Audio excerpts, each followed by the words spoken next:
Venons-en à présent à la diagonalisation proprement dite de la matrice grand A que voici. Le polynôme caractéristique possède 3 racines simples, 1, 2 et 3, ce qui signifie pour la matrice grand A qu'elle possède 3 valeurs propres simples, 1, 2 et 3. Ceci est une condition suffisante pour que la matrice grand A soit diagonalisable. Cela a donc du sens de diagonaliser la matrice en cherchant les sous-espaces propres associés à chacune de ces valeurs propres.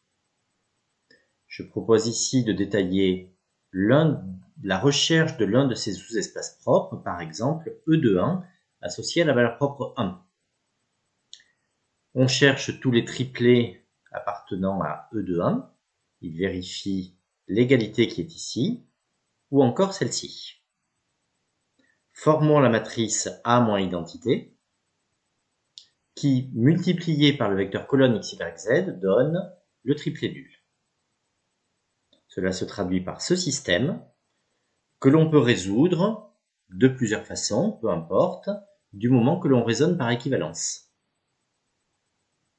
Il est possible ici, dans ces deux premières équations, d'écrire que y égale x, ou x égale y, et z égale y, et de remplacer dans la dernière équation.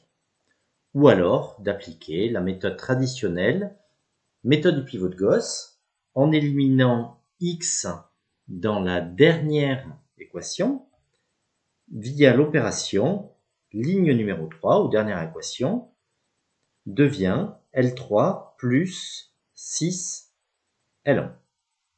On conserve l'équivalence et les x disparaissent comme ceci dans la dernière équation. On remarque alors immédiatement que la deuxième et la troisième sont équivalentes, si bien que le système est équivalent à celui-ci. Ou encore à celui-ci. Il y aura alors une infinité de solutions, ce que l'on savait dès le début. Dans la recherche d'un sous-espace propre, il y a toujours une infinité de solutions. Le sous-espace propre de 1 est alors l'ensemble de tous les triplés x, y, z, vérifiant y égale x et z égale x, ou encore l'ensemble de tous les triplés de la forme xxx avec x quelconque appartenant à R. Cela peut encore s'écrire E de 1 égale vect de 1 en 1, c'est-à-dire le sous-espace vectoriel engendré par le vecteur 1 en 1. Il s'agit d'un sous-espace de dimension 1, ce que l'on savait déjà, puisque 1 est une valeur propre simple. On en conclut alors que le vecteur colonne constitué de 1 est un vecteur propre, associé à la valeur propre 1 pour la matrice grand A.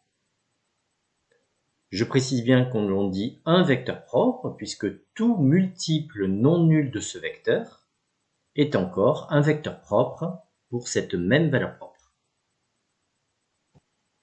Sur le même principe, on trouve le sous-espace propre associé à la valeur propre 2, que voici, et le sous-espace associé à la valeur propre 3. Connaissant alors 3 vecteurs propres associés à chacune de ces 3 valeurs propres, on peut construire une matrice de passage possible, que voici, en écrivant en colonne les vecteurs propres obtenus. À cette matrice de passage correspond la matrice diagonale, que voici, où l'on a écrit dans le même ordre que les vecteurs correspondants les 3 valeurs propres 1, 2 et 3. On pourrait très bien permuter les deux vecteurs, par exemple le premier avec le deuxième, mais dans ce cas-là, on pense à permuter les valeurs propres correspondantes. Il faut que l'ordre choisi dans P pour les vecteurs propres corresponde à l'ordre choisi pour la matrice diagonale. On comprend comme ceci qu'il n'y a pas qu'une seule matrice diagonale, il y en a au total factoriel 3. Factoriel 3 étant toutes les permutations que je peux effectuer sur les nombres 1, 2 et 3. La matrice P est inversible, on vérifie sans difficulté que son déterminant est non nul. Et la relation, formule de changement de base, nous indique que A égale P fois D fois P-1. À partir de cette relation, on va pouvoir déterminer A à la puissance n grâce à la connaissance de P-1. Je ne donne pas de détails concernant l'obtention de la matrice inverse de P. Il existe des méthodes permettant d'inverser une matrice 3-3 sans difficulté. À partir de la relation A égale P fois D fois P-1, on en tire alors que pour tout n entier naturel, A puissance n égale. Eh bien, la puissance énième de P fois D fois P-1, on reproduit P fois D fois P-1 n fois. Et l'idée ici est d'utiliser l'associativité du produit matriciel. Le produit matriciel, je rappelle, n'est pas commutatif, par contre il est associatif, au sens où on peut mettre les parenthèses où on veut. On enlève les parenthèses et de manière judicieuse, on va regrouper, comme cela est fait ici, P-1 avec P qui donne la matrice identité. Chaque produit P-1 fois P donnant l'identité, on obtient alors la relation pratique A puissance n égale P fois D puissance n fois P-1. L'intérêt de ceci, c'est que les matrices P et P-1 sont connues, et élever une matrice diagonale à la puissance n, c'est facile, puisqu'il suffit d'élever les valeurs propres qui sont ici à cette même puissance n. Venons-en à présent au calcul de A à la puissance n en effectuant le produit matriciel de ces trois matrices. On se souvient que l'objectif de l'exercice est de déterminer UN en fonction de n, et de U0, U1, U2. On comprend aisément que seule la première ligne de A puissance n nous importe.